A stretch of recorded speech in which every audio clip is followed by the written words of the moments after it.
మా అమ్మ నాకు ఫోన్ చేస్తుంది, 2 మంత్రాలు చదువుతుంది ఫోన్లో, చెప్తుంది ఈరోజు ఇలా చూసుకోరా జాగ్రత్త, ఈరోజు ఇలా ఉంది, ఈ గుడికి వెళ్ళు అని చెప్తుంది.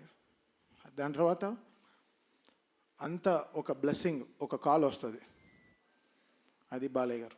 ఆ కాల్ ఒకటి వస్తుంది, వచ్చి చెవులో 2 మంత్రాలు చదువుతారు, ఉండి దీర్ఘాయుష్మాన్ భవ అంటారు. తెలుసు చాలా ఓకే. ఒక లైఫ్లో కొన్ని లోట్లు లేదు అంటే నాకు నాన్న లేరు, బట్ ఆ లోటు నాకు బాలయ్య గారితో ఇట్స్ కంప్లీటింగ్. అది ఇట్స్ నాట్ దట్ ఆయన నాకు ఆపర్చునిటీ ఇస్తున్నారు, ఒక సినిమాకి పనిచేస్తున్నాను అనేది కాదు. That trust. మన 300 మంది ఒక ఎయిర్క్రాఫ్ట్లో వెళ్తాం, 2 పైలట్లు నమ్మి. ఆ పైలట్ పేరు మీకు తెలుస్తా? తెలీదు. ఎవడు వాడికి ఇంత ఫ్లయింగ్ ఎక్స్పీరియన్స్ ఉంటుందా? తెలియదు మీకు. మనం ఎక్కుతాం ఫ్లైట్ అంతే, దింపేస్తాడులే చెన్నైలో, హైదరాబాద్లో దింపుతాడు, బాంబేలో దింపుతాడు, ఏదో ఎక్కేస్తాం. 300 మంది బ్లైండ్గా ఎక్కుతాం ఒక ఫ్లైట్లు నమ్మి. అలా ఈ బాలయ్య గారు నన్ను అంత నమ్మారు. ఆ నమ్మకం is making me work hard. That trust is very very big.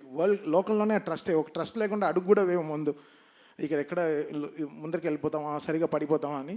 అది బాలయ్య గారు game me that biggest trust. ఆ ట్రస్ట్, అందుకే అది ఆ నమ్మకం it's making me work hard.